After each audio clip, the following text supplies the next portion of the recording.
क्या कि हम उस 5 बीघे में हमारे लिए बिल्कुल भी, वो तो ऊँट के मुंह में जीरा वाली बात है।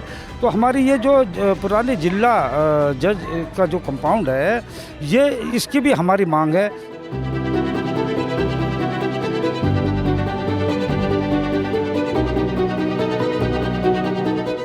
आप हम परिकल्पना कर सकते हैं, एक हॉस्पिटल बिना डॉक्टरों के और एक न्यायालय बिना वकीलों के क्या चल सकता है। तो समाज के लिए अंतिम व्यक्ति को न्याय पहुंचाने का काम के लिए ही सब लोग लगे हैं और बिना चैम्बर के फिर हो नहीं सकती कुछ व्यवस्था, इसलिए चैम्बरों की मांग है।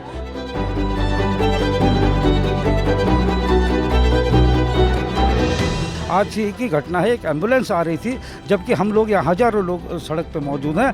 हमने उन एम्बुलेंस के लिए रास्ता बनाया कि एम्बुलेंस यहाँ से जाए। तो हमें ये चीज़ों का भी ध्यान रखना है कि जिससे समाज में कोई परेशानी न हो।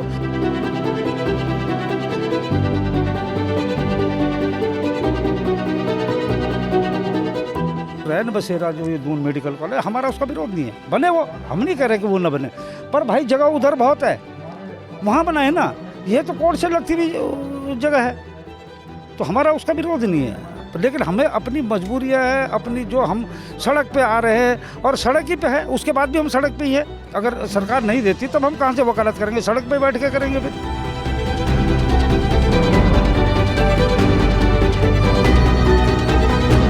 पूरी हम रोड हरिद्वार हाईवे हमने बंद कर रखा है और कल हम प्रिंस चौक को भी जो है बंद करेंगे, धरना प्रदर्शन करेंगे और हो सकता है हम सचिवालय के समक्ष भी जाके धरना प्रदर्शन करें। देहरादून में बीते 5 दिनों से हजारों वकील आंदोलन कर रहे हैं और इस दौरान वो सड़क जाम कर विरोध जता रहे हैं। ये प्रिंस चौक है और प्रिंस चौक से आप रिस्पन्ना की ओर जब आएंगे तो इस रूट पर हजारों वकील बीते 5 दिनों से बैठे हुए हैं और कुछ घंटों के लिए सड़क जाम कर अपना विरोध व्यक्त कर रहे हैं, क्योंकि जो अभी वकीलों के लिए चैम्बर्स की जो जगह है वो सिर्फ 5 बीघा है, जो कि नाकाफ़ी है। देहरादून बार एसोसिएशन प्रदेश की सबसे बड़ी बार एसोसिएशन है। इसमें करीब 5000 अधिवक्ता काम कर रहे हैं और इनके अलावा यहाँ पर मुंशी होते हैं, टाइपिस्ट होते हैं और इसके अलावा स्टाम्प वेंडर यहाँ पर होते हैं और इन सब के अलावा हज़ारों वादकारी हर रोज़ कोर्ट पहुँचते हैं। तो सुविधा के लिहाज से भी यहाँ पर इतनी जगह काफ़ी नहीं है, तो इसलिए इन वकीलों का यहाँ पर ये प्रोटेस्ट बीते 5 दिन से चल रहा है।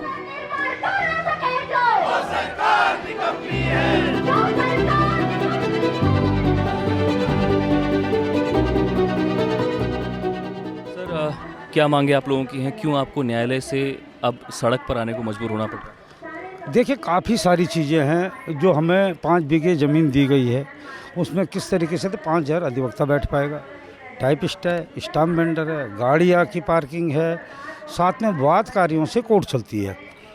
हर जगह पुराने टाइम से वादकारी शेडों का निर्माण किया जाता था जिसमें कि वादकारी बैठे, वादकारियों से ही कोर्ट चलती है। न्यायपालिका के जो भी अधिकारी हैं वो वादकारियों से ही चल रहे हैं, उन्हीं से तनख्वाह निकलती है और वादकारियों से ही वकील भी चलता है। अगर वादकारियों के लिए सुविधाएं भी न हों तो मुझे लगता है फिर तो कोर्ट ही बंद हो जाएंगी। क्या फिर जजों के लिए जजों की भी ज़रूरत नहीं है ना, अधिवक्ताओं की ज़रूरत है जब वादकारी नहीं है क्या कि हम उस 5 बीघे में हमारे लिए बिल्कुल भी, वो तो ऊँट के मुंह में जीरा वाली बात है। तो हमारी ये जो पुराने जिला जज का जो कंपाउंड है, ये इसकी भी हमारी मांग है। मांग कहाँ से प्रारंभ होती है?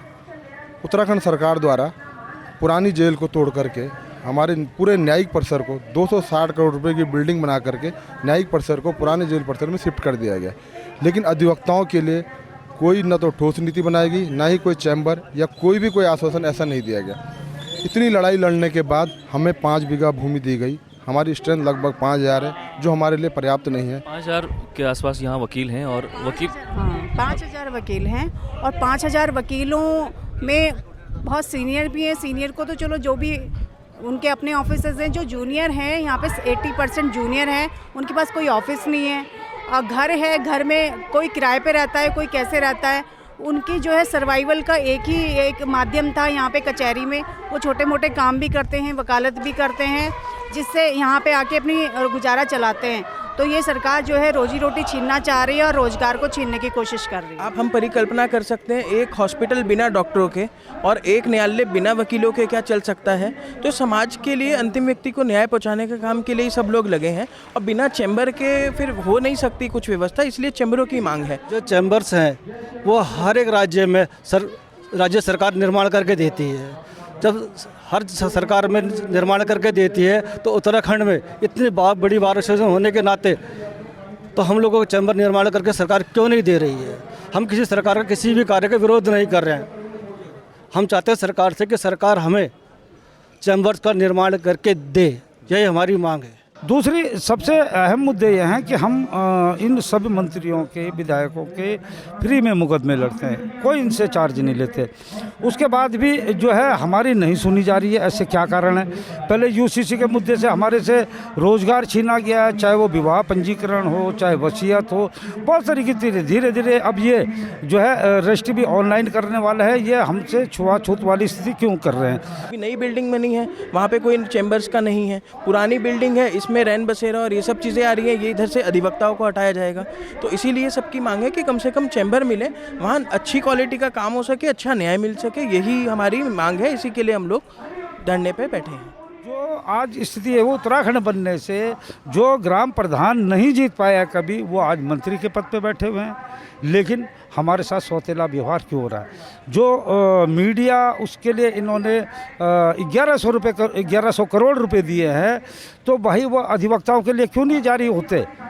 आपने 1100 करोड़ रुपए तो मीडिया वालों को दे दिए और हमारे लिए कुछ देने के लिए आपके पास कुछ है नहीं।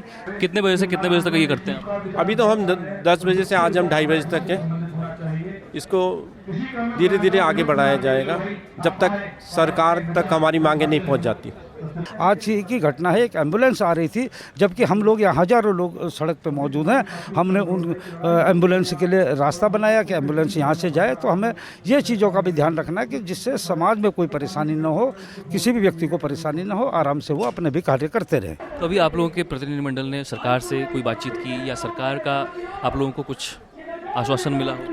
प्रतिनिधिमंडल हमारी बार एसोसिएशन लगातार 5वां दिन हो गया है। अगर हम बोलें कि पता नहीं है तो 5 दिनों से लगातार आप मीडिया सबके सहयोग से लगातार मीडिया कवरेज हो रही है। शहर पूरा यहाँ पे बंद है, हड़ताल पे वकील बैठे हैं। तो मुझे लगता है सब संज्ञान में हो और ये तो सुमोटो ले लेना चाहिए डिसीजन। अगर नहीं भी है, वैसे रिप्रेजेंटेशन हमारी बाढ़ ने दिया है और पूर्व में मुख्यमंत्री जी भी यहाँ पे इनॉग्रेशन करके गए हैं, कुछ किया है, लेकिन अभी तक धरातल पे कोई काम हमारे उसमें हुआ नहीं है। सरकार से तो पत्राचार लगभग 1 साल पहले भी माननीय मुख्यमंत्री जी यहाँ पे उद्घाटन करने आए थे अधिवक्ताओं की जब ज़मीन हुई थी, और तब भी यही बात रखी गई थी, लेकिन साल भर से तो कुछ हुआ नहीं। तो हमें फिर इस तरीके से ये करना पड़ा। आप सर ये भी बताइएगा, जो 5 बीघा जो ज़मीन है वो किस ये नए वाले परिसर में दी गई है? हाँ, जब जो हमें 5 बीघा ज़मीन दी गई है वो नए परिसर में दी गई है, लेकिन 5 बीघा ज़मीन में 4-5 हज़ार वकील के लिए बैठने का स्थान पर्याप्त नहीं है। और दूसरा जो रैन बसेरा, जो ये दून मेडिकल कॉलेज, हमारा उसका विरोध नहीं है, बने वो, हम नहीं कह रहे कि वो न बने, पर भाई जगह उधर बहुत है, वहाँ बना है ना। ये तो कोर्ट से लगती हुई जगह है, तो हमारा उसका विरोध नहीं है। लेकिन हमें अपनी मजबूरियाँ है, अपनी जो हम सड़क पे आ रहे हैं और सड़क ही पे है, उसके बाद भी हम सड़क पे ही है। अगर सरकार नहीं देती तब हम कहाँ से वकालत करेंगे? सड़क पे बैठ के करेंगे फिर। तो हमारे तो जो मुद्दे हैं, जनहित से जुड़े हुए मुद्दे हैं, उन मुद्दों पे हमारा ये चल रहा है और आगे भी चलता रहेगा जब तक हमारी मांगें पूरी नहीं होंगी। कल किस तरह के प्रोटेस्ट की तैयारी है? कल हमारा प्रोटेस्ट और ज़्यादा बढ़ेगा और लगभग 3.5 घंटे का प्रोटेस्ट चलेगा। पूरी हम रोड हरिद्वार हाईवे हमने बंद कर रखा है और कल हम प्रिंस चौक को भी जो है बंद करेंगे, धरना प्रदर्शन करेंगे और हो सकता है हम सचिवालय के समक्ष भी जाके धरना प्रदर्शन करें। कल हमारी बार काउंसिल ऑफ उत्तराखंड ने पूरे प्रदेश में हड़ताल पूरे बंद करने का लिया है। तो अपने पूरे प्रदेश की जो बार एसोसिएशन हैं वो सब हड़ताल पे रहेंगे प्रोटेस्ट दिखाने के लिए, ताकि एक आम आदमी की लड़ाई है, आम आदमी को न्याय दिला सकें। इसी के लिए पूरे बार काउंसिल बार एसोसिएशन लगा हुआ है।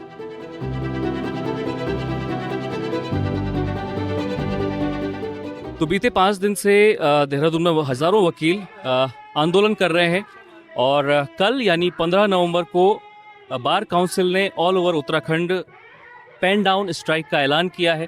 और इन तमाम अधिवक्ताओं का साफ तौर पर यह कहना है कि अगर उनकी मांगें नहीं मानी जाती तो सीएम आवास का घेराव किया जाएगा और सचिवालय का भी घेराव किया जाएगा। ये थी आज की रिपोर्ट और इसी तरह की और भी रिपोर्ट्स के लिए आप जुड़े रहें 12 माह से।